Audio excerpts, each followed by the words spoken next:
अकेले ही वर्क कर रही हूँ क्योंकि मेरी फ्रेंड आज नहीं आई है। मैं अपना स्कूटी खुद ही धोना प्रिफर करती हूँ। इस हैंडपंप में ही होता है बर्तन धोने से लेकर कपड़ा धोने से लेकर। ये हमारा बड़ा सा बैल्कोनी है जहाँ पर मैं पोछा लगा रही हूँ। हेलो करो, हेलो हैंडशेक।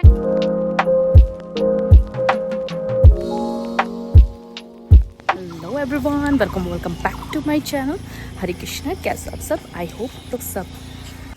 होप आप लोग सब अच्छे और कुशल मंगल होंगे। तो गाइस, आज मैं अकेले ही वर्क कर रही हूँ क्योंकि मेरी फ्रेंड आज नहीं आई है। तो you can see the weather. सुबह बारिश दिया था, अभी बारिश कम हो गया, इसलिए मैं वर्क के लिए निकली हूँ और मैं अभी वर्क ही करती हूँ फिलहाल। यहाँ मैं फ्लावर्स वगैरह देख रही हूँ, लेकिन मुझे किसी जगह पर कहीं पे भी फ्लावर्स का नामो निशान नहीं है। तो भगवान की पूजा के लिए मुझे फ्लावर्स लेना था, तो तोड़कर लेकर जाना था, लेकिन यहाँ पर मुझे कहीं पे भी नहीं दिख रहा है। वर्क कर रही हूँ तो मैंने सोचा कि अगर रास्ते में अगर मुझे फ्लावर्स वगैरह दिखे तो मैं तोड़कर लेकर जाऊँगी, लेकिन फ़िलहाल तो मुझे अभी तक कहीं दिख नहीं रहा है। तो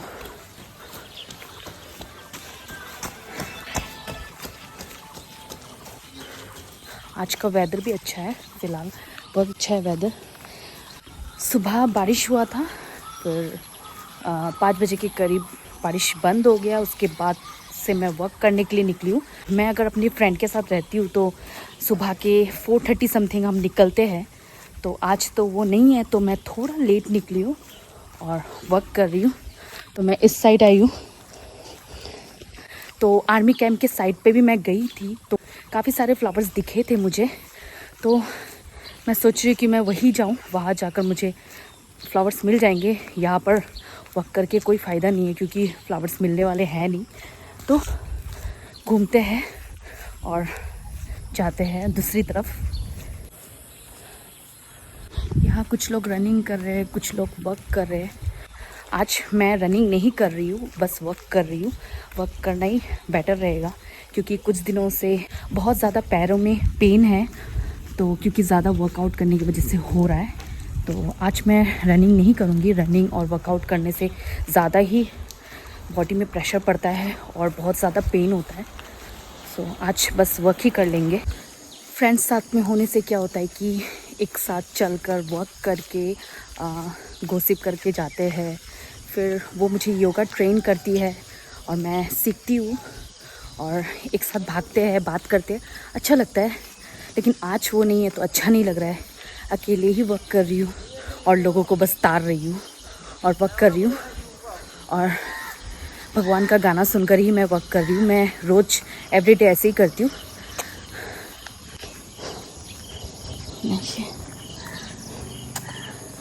ये थोड़े फ्लावर्स दिखे हैं तो मैं इसी को तोड़ लेती हूँ, सही रहेगा।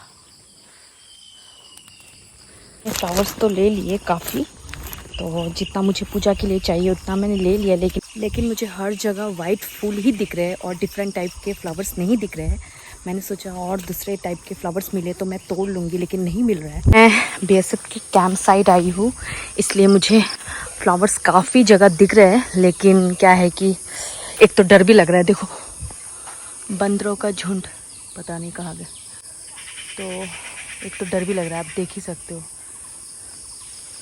वहाँ बंदर है, बहुत सारे बंदर हैं। तो यहाँ पर वर्क करना भी बहुत मुश्किल है। डर भी लगता है कहीं बंदर जो है वो काट ना ले, डर लगता है। तो मुझे फ्लावर्स तो दिख रहे हैं, लेकिन डिफरेंट टाइप के फ्लावर्स नहीं दिख रहे हैं, ताकि मैं अलग अलग तरीके का जो फ्लावर अगर मुझे मिले तो मैं तोड़ लूँ, लेकिन मुझे नहीं दिख रहा है कहीं भी। हर जगह ही मुझे वाइट फ्लावर्स ही दिख रहे हैं। और यहाँ मैं अभी आई हूँ कैंप साइट। यहाँ हनुमान मंदिर था, तो शायद से यहाँ बंद कर दिया गया है, नहीं तो मैं बचपन में यहाँ आती रहती थी। इस जगह पर सीढ़ी था और यहाँ हनुमान मंदिर था, जो कि बंद कर दिया गया है। मैं बचपन में यहाँ बहुत आती जाती रहती थी, बहुत सारी यादें हैं मेरे। उस साइड पे मैं वहाँ ट्यूशन पढ़ती थी और यहाँ से मैं अपने घर जाती थी, लाइक बीएसएफ कैंप के अंदर, क्योंकि मेरे पापा बीएसएफ में थे। तो हम BSF कैंप के अंदर जाते थे बाहर ट्यूशन पढ़ के। बहुत सारी यादें जुड़ी है मेरी यहाँ पर, जो कि मैं भूल नहीं पाई हूँ और मैं यहाँ बार बार आती रहती हूँ। अच्छा लगता है मुझे। जब से मैं यहाँ आई हूँ तब से मैं यहाँ पर ही रेगुलर वर्क करने आती हूँ। ये रहा इमली का पेड़। इमली का पेड़ का स्टोरी तो आपने सुना ही होगा कि इसमें भूत वगैरह भूत प्रेत रहते हैं। तो यहाँ है इमली का पेड़। इमली तो आज मुझे दिख नहीं रहा है, बहुत सारे इमली गिरते हैं यहाँ पर। तो मेरे पीछे साइड ही है BSF कैंप, वो रहा BSF कैंप। बहुत सी यादें जुड़ी हुई है मेरी यहाँ पर। मैं यहाँ से आती जाती रहती थी, ट्यूशन पढ़ने आती थी, बहुत अच्छा लगता था। रोज़ यहाँ रेगुलर वर्क करने आती हूँ क्योंकि मुझे यहाँ अच्छा लगता है। पापा के साथ भी मैं यहाँ पर काफ़ी आना जाना करती थी। तो बहुत सी यादें हैं यहाँ पर मेरी। अभी भी कुछ चेंजेस नहीं आया है, जैसा था वैसा ही है। इस साइड पे BSF कैंप का साइड है और दूसरी तरफ आर्मी कैंप साइड है। तो वहाँ जाकर मुझे देखना पड़ेगा कि वहाँ फ्लावर्स है कि नहीं। हमारे ऑनर के घर पे तो काफ़ी सारे फ्लावर्स लगे हुए हैं, लेकिन वो तोड़ने नहीं देती है, पता नहीं क्यों, मुझे समझ में नहीं आता है। तो गुस्सा करती है, इसलिए हम नहीं तोड़ते हैं, बाहर से ही तोड़ कर लेकर आते हैं। मॉर्निंग वॉक करके आने के बाद मैं रूम पर आकर थोड़ा एक्सरसाइज कर रही हूँ। थोड़ी देर पहले मैंने योगा भी किया था, जो कि मैंने शूट नहीं किया। डेली बेसिस पे मैं जो एक्सरसाइज करती हूँ वही मैं आपके साथ शेयर कर रही हूँ। उनमें से कुछ एक्सरसाइज मैं आपके साथ शेयर कर रही हूँ। पूरा एक्सरसाइज तो एक ब्लॉग में शेयर नहीं किया जा सकता, नहीं तो वीडियो बहुत ही ज़्यादा लंबा हो जाएगा। रूम के नीचे आकर मैं अपने स्कूटी को वॉश कर रही हूँ।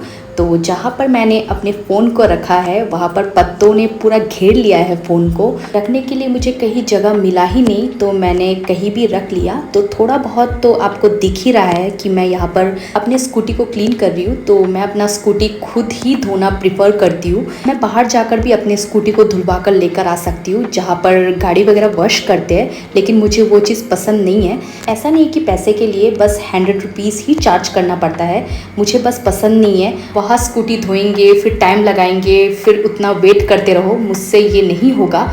इसलिए मैं खुद ही स्कूटी धोना प्रेफर करती हूँ।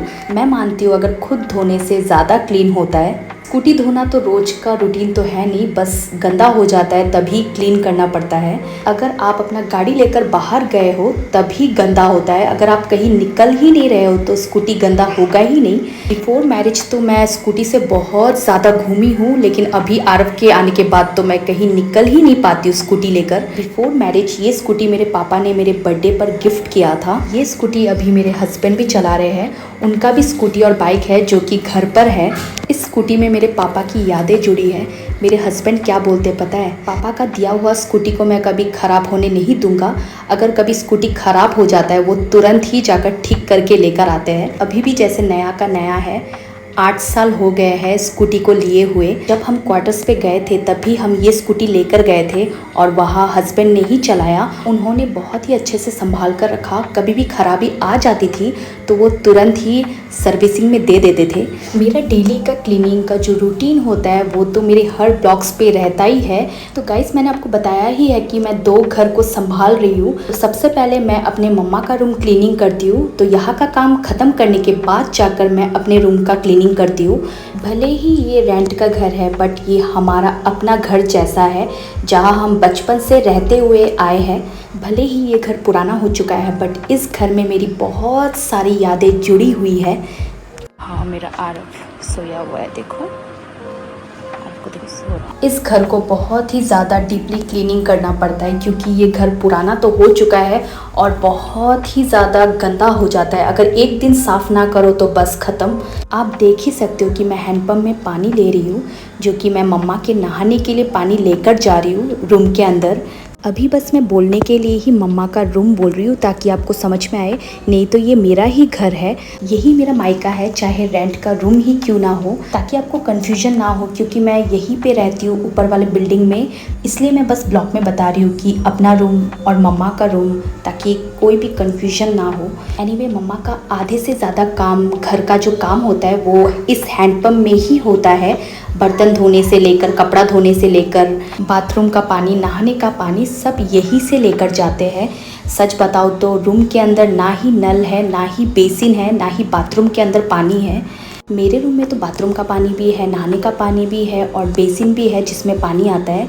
लेकिन ये जो घर है वो बहुत ही ज़्यादा पुराना है, जिसमें ना ही नल है, ना ही बेसिन है।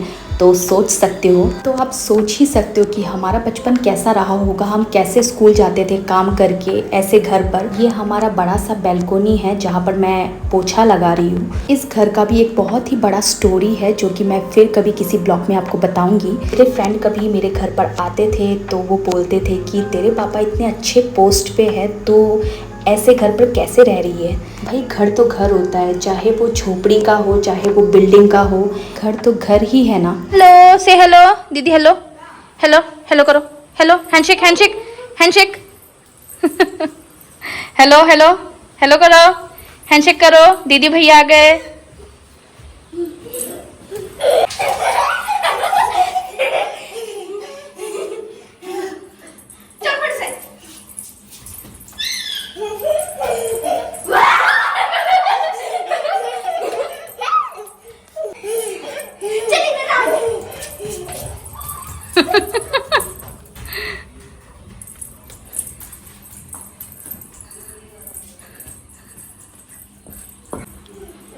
उड़े की कुक, उड़े की कुक।